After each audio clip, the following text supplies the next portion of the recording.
The truth lies in bedtime stories. From See-Through News. Series 6. Teetering. How a Hawaiian beach bum held my career in the balance. By SternWriter.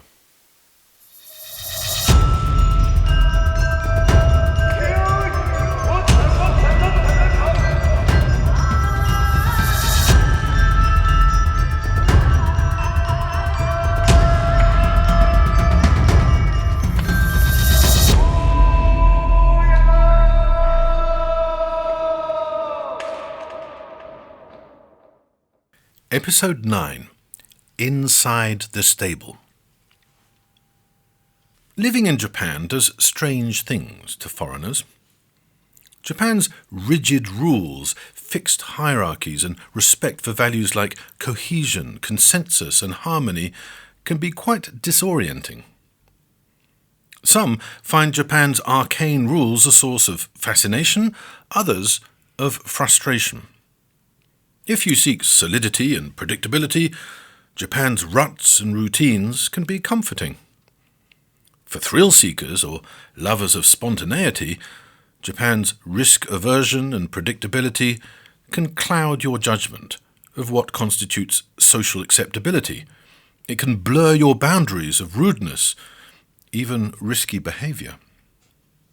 Like all entrances in Japan, Jesse's sumo stable's side door leads to a genkan, a little area for transforming yourself into an indoor person. As with all genkan, there's a low wooden rack containing neat rows of outdoor shoes. I add mine, smiling at the novelty of my size 10s being the smallest on display. From the neighbouring low rack, I select the smallest pair of guest slippers.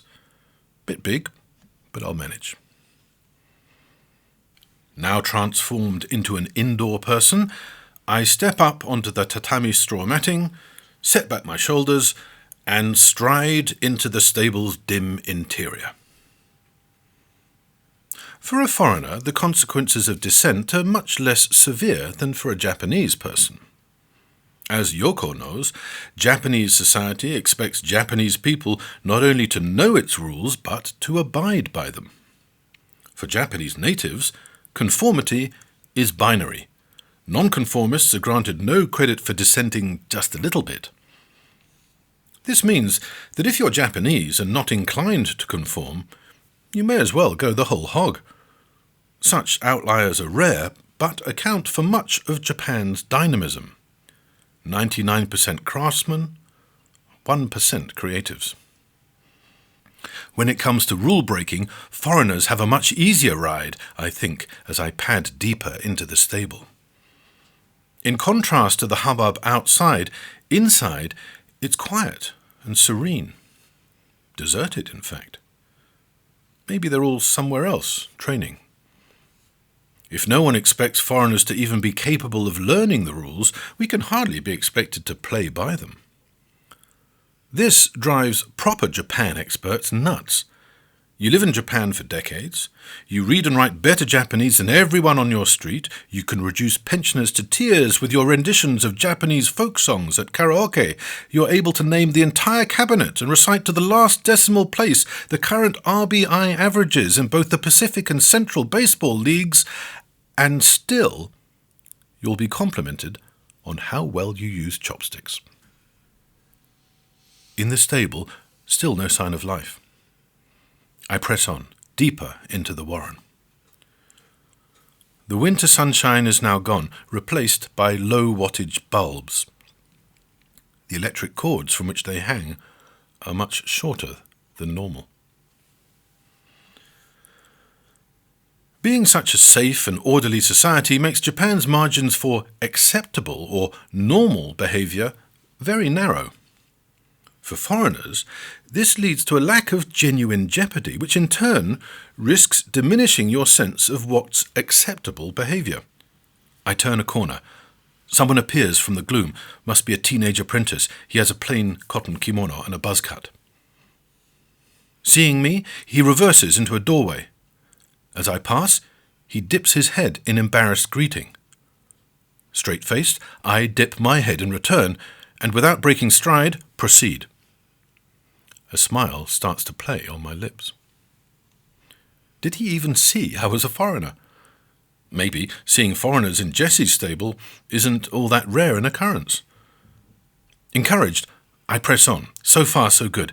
Let's see how far I can get.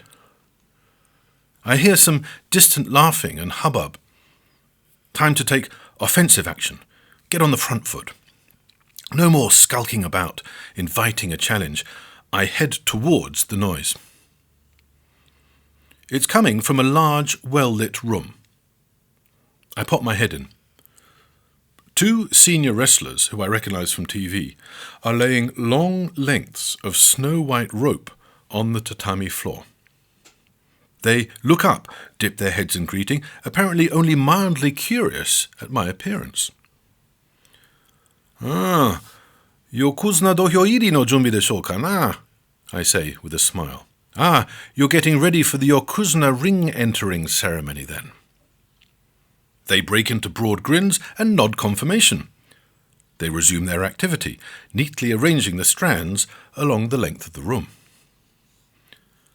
All my slow newsday telewatching sessions just paid off. I told you there's no such thing as goofing off in TV news. I'd clocked they were getting ready for one of the quasi-religious rituals of Yokozuna promotion I'd seen a couple of days before on one of the wide shows. The word Yokozuna literally means horizontal rope, yoko tsuna. The term comes from the special ceremonial rope they were now preparing. It would require dozens of their colleagues, as it required considerable beef to hand-twist these strands into a massive white rope and tie it in a special knot. This rope is the centerpiece of the ceremonial garb worn by a yokozuna when, to mark the start of every day's tournament wrestling, they perform the dohyo-iri, or ring-entering ceremony. The yokozuna solemnly mounts the low clay mound of the dohyo, accompanied by a procession of po-faced stablemates, ritual chants, and the clacking of special cherrywood clackers. A respectful hush falls as the yokozuna performs an extensive, elaborate series of arm extensions and foot shuffles to invoke the blessings of various gods. As this is Japan, there are naturally two rival schools of yokozuna ring-entering choreography. And as this was sumo, these included two subtly different patterns of yokozuna rope knot tying. Unless, of course, you happen to be an individualist. The two wrestlers glance at each other as if ready to say something to me. Time to take the initiative, I think. So, metaphorically, I go for a belt grip. "Do you know where Akebono is?" I inquire, carelessly, in the manner of someone who pops by every day for a chat. "Ah, he's bathing," one replies, nodding in the direction I'm heading. I bow in appreciation and press on. The moment I'm out of sight, I grin like a loon. Amazing how far a casually confident manner can get you, I think. Step through the invisible force field of convention, and everyone just kind of assumes you're supposed to be there. I turn a corner. The light from the low-watt bulbs is now diffused by steam. It's suddenly very warm. A few steps more, and my glasses start to steam up too. Now a door opens, and someone switches off the light. No, the light's still on. It's just been occluded by Akebono, who's now standing in front of me, clad in a small towel, gently steaming, and, so far as I can discern, bearing a look of mild surprise to find a foreigner blocking his way from the bathroom. I suddenly realize I have no idea what to do. Do I address him formally in Japanese? Or do I shoot the breeze, foreigner to foreigner? Do I talk to Akebono or to Chad? Do I bow or shake hands? Not having prepared for this scenario, I wing it big time. Removing the large white envelope from my jacket pocket with my left hand, I hold out my right hand, saying, "Hey, Chad, congratulations, man. Amazing achievement. We're all so proud of you." I may, I admit, be adopting an American accent at this point. Akebono, or is it Chad, shakes my hand. Now, is he smiling or frowning?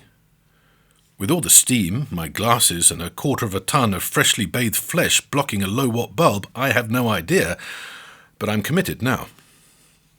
"I'm Robert from ABC News. We're all big fans and would love to interview you this evening on Good Morning America."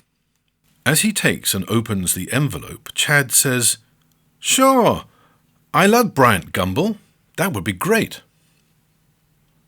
Bryant Gumbel is a black sportscaster who hosts America's most popular breakfast show. Now didn't seem to be the right moment to point out that Bryant Gumbel is host of The Today Show on NBC News, not ABC News' Good Morning America, so I let that one go.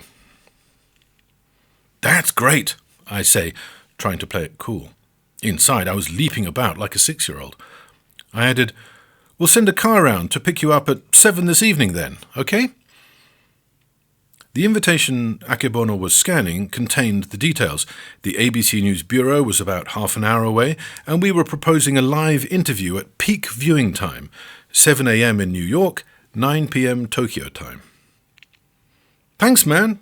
That'd be cool," said Japan's newly promoted 64th Yokozuna. I was glad I'd gone with Chad rather than Akebono. I went to shake his massive hand again to seal the deal. But he withdrew it. Better run it by the boss first, though." Damn it. Of course. Akebono couldn't do anything without the approval of his stablemaster, Jesse. My heart sank. This was by no means a done deal. Though also Hawaiian, Jesse had become as Japanese as any fuddy-duddy member of the Japan Sumo Association. They would never have let him run his own stable if they didn't completely trust him to do the right thing. But would Jesse think that letting his wunderkind protégé make his first appearance as Yokozuna on American TV was the right thing?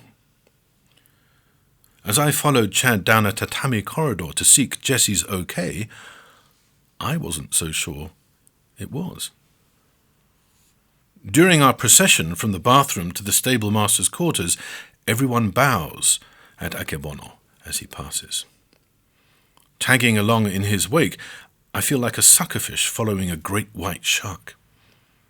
When the great white shark slides open the paper door to his stablemaster, he turns into a kitten. Jesse sits cross-legged behind a low table laden with gifts, surrounded by several of his wrestlers, all with bigger piles of gifts in front of them. Jesse is dressed in the formal robes of an oyakata. Maybe he's just done that press conference outside with all my journalist colleagues. The ABC News crew must be wondering where the hell I am, I think, briefly. Bowing deeply, Chad introduces me, or rather, Akebono does, as he does it in Japanese, bowing slightly. "This honoured guest is from ABC News." His voice is respectfully low, but still audible to everyone in the room. He's requesting a live interview with his humble self that evening on Good Morning America. Would the Honourable Stablemaster be agreeable to this proposition? Jesse nods at me, but clearly in greeting, not in approval. The crowded room, already hushed at the entry of their new Yokozuna, now falls completely silent. Jesse continues to ponder. Inscrutable, his demeanour neither encouraging nor discouraging. While I wait for his response, I glance around the room. There are presents everywhere, huge bouquets, straw-bound barrels of sake, one open, all adorned with congratulatory calligraphy.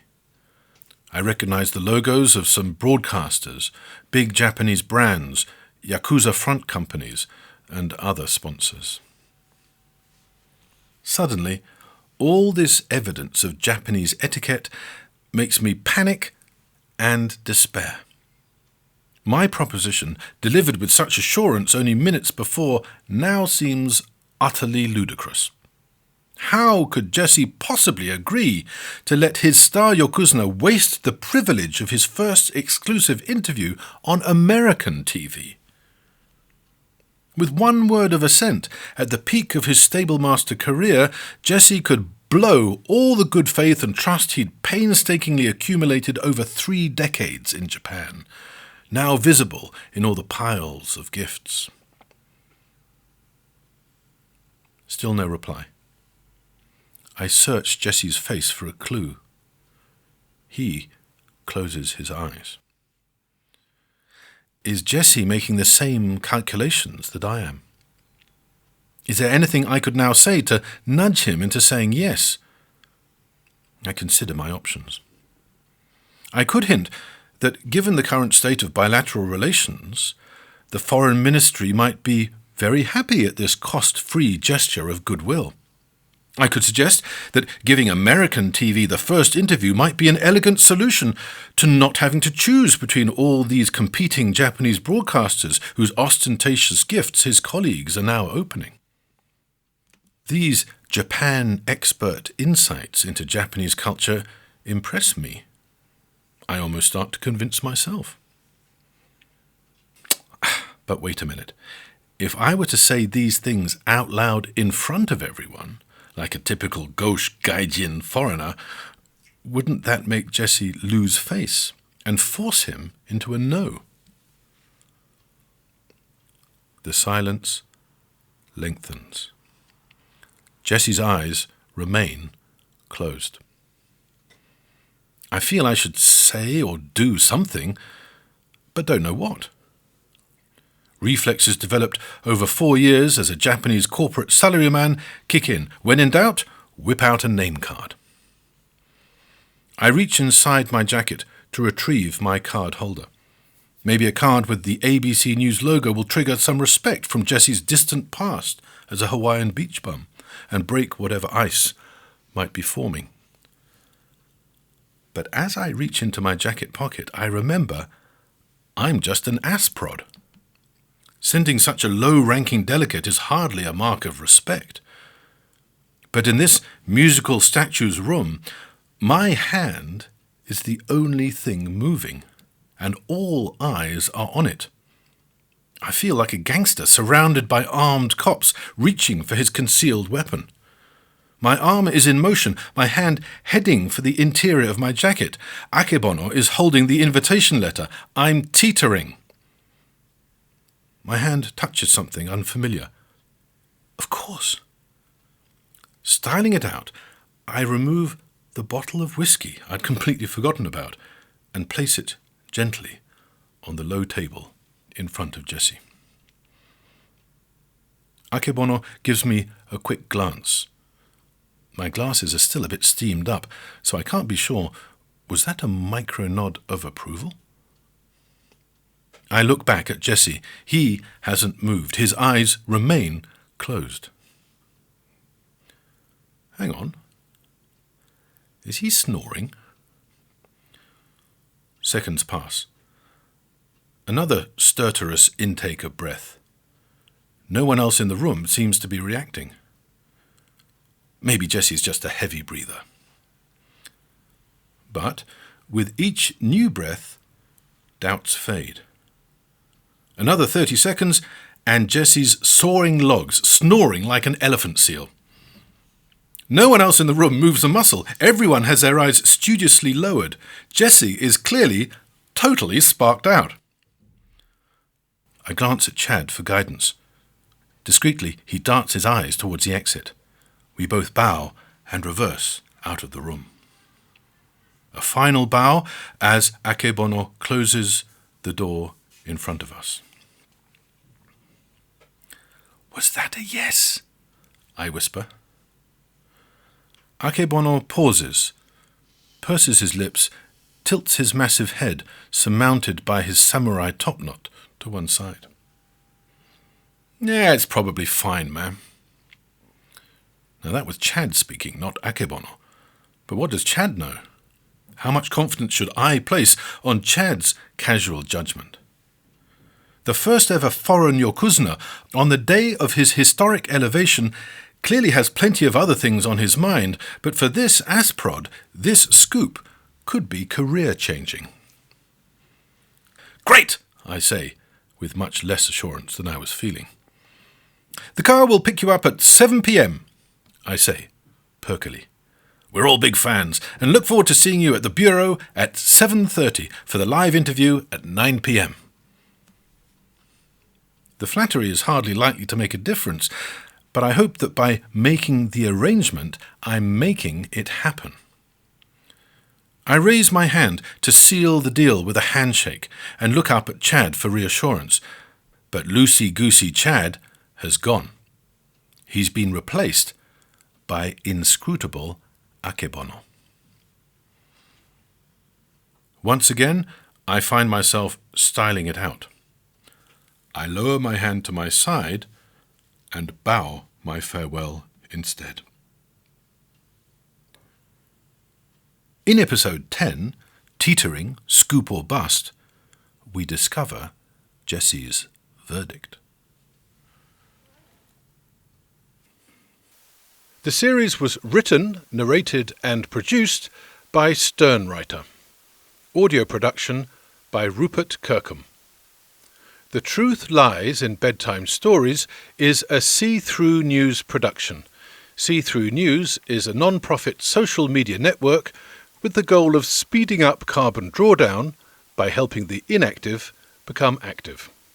For more, visit seethroughnews.org. Thank you for listening.